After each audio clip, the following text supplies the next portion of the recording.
Hi, I'm the Broke Student Chef and I'm here to help you save coins one meal at a time. Hi guys, welcome back to my channel. Today's video is going to be about red velvet cake. Anytime I post this cake on my Instagram, I get a lot of DMs about how I make my cake, so I decided to share my recipe with you guys. Now mind you, it might not be perfect looking, but it is absolutely delicious. Before you go anywhere, subscribe, turn on post notification, and check out my blog. Now let's get into this recipe, you guys. What you're going to need first off is 2 cups of flour. I like to use cake flour because it gives me the most moist results, but if you have all-purpose flour at home, go ahead and use that and sieve in 2 cups of flour into a bowl.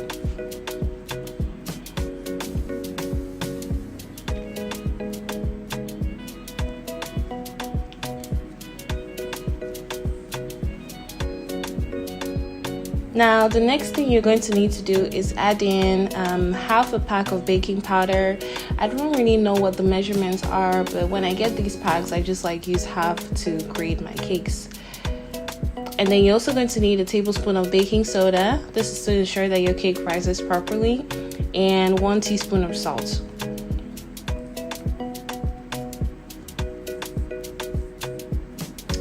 You're also going to need 2 tablespoons of a sweetened cocoa powder or cocoa powder. You can get this at your local supermarket, or you can just order it online, but it needs to be unsweetened. And no, you cannot use Nestle. Don't use Nestle, guys. Get unsweetened cocoa powder for this recipe.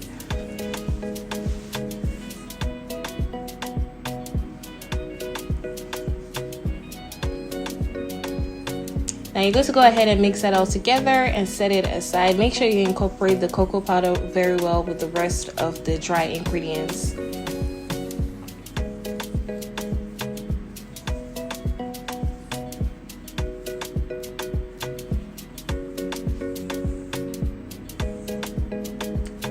Okay, so now we're going to move on to the wet ingredients. Use sugar first of all. I know a lot of people like to put in 1 cup of sugar, but to me that is way too much for a cake that I'm only going to be eating by myself. So I like to add in about, let's say, 1/4 cup of sugar. And yeah, so the amount of sugar you're going to be using really depends on you. So next up, you're going to need 1 cup of vegetable oil. I'm using sunflower oil because that's what I have at home, and this channel is called the Broke Student Chef, so we work with what we have. Just add that to the sugar and mix together. You don't need to use your hand mixer just yet, but just mix it all together while we add in the rest of the ingredients. Next up, you're going to add in some white wine vinegar. This I use so that it can react properly with the baking soda and allow my cake to rise. Go ahead and mix that in as well. And then we're going to add in 1/3 cup of buttermilk. I forgot to add that to the ingredient list, but I'm going to put that in straight away. And then you're going to add in about 150 grams of melted butter. Mix that in together as well.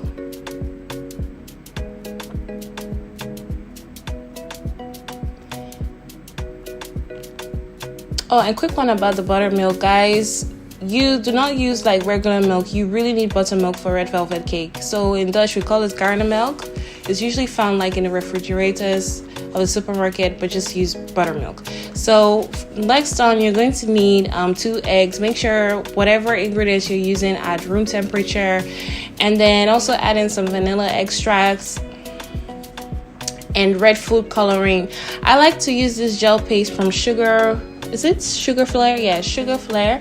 The thing about gel food coloring is the more you add, the darker your cake is going to be. So because I know I'm not going to be making red velvet cake anytime soon, I decided to add in whatever was left of my red food coloring. And as you can see, from the end results, my cake was really dark red. So the less you add, the lighter your cake will be. So after that is done and mixed, I'm going to add in half of the dry ingredients that we mixed together in the beginning of this video. And I'm going to use my hand mixer to mix that all in, make sure I get everything off the side of my bowl. And then I'm going to add in the second half of the dry ingredients, pretty much.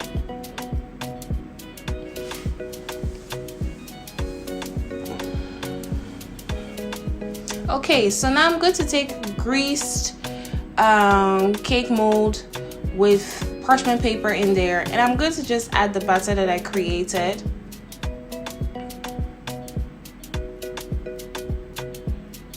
Oh, if you have cooking spray, you can just use cooking spray to like grease your cake mold, but me, I just like to use some good old-fashioned butter. So what I'm doing right now is just ensure that all the space is filled up in the cake mold. So I'm going to be putting this in the oven for about 30 to 35 minutes on 150 degrees in a preheated oven. Now once you have that, I'm going to take the cake out of the cake mold and allow it to cool off. So while it's cooling off, I'm going to make my cream cheese frosting. If you want to know how I do it, I have a carrot cake video where I explain how I make my cream cheese frosting, so I'll link that in the description box. So if this is not your first time watching my videos, you would know that I have a small fridge, so I like to maximize the space that I have. And what I'm doing is I'm dividing my cake into half, and I'm cutting off a few pieces of the top layer of the cake. Reason being that the cake is very moist, so the more I cut, the more the cake is going to fall apart, and I don't want that. So then I'm going to add in some cream cheese frosting. Like I said, I would link a video in the description box of my carrot cake where I explain how I make cream cheese frosting. If you like a separate video on how I make cream cheese frosting, just make sure to leave a comment and I'll get right to it. So yeah, when it comes to putting cream cheese on your cake, you want to make sure that your cake is really cooled off. If not, it's going to melt, and you don't want that. And then I'm going to add in the second half of the cake and decorate that with the cream cheese frosting.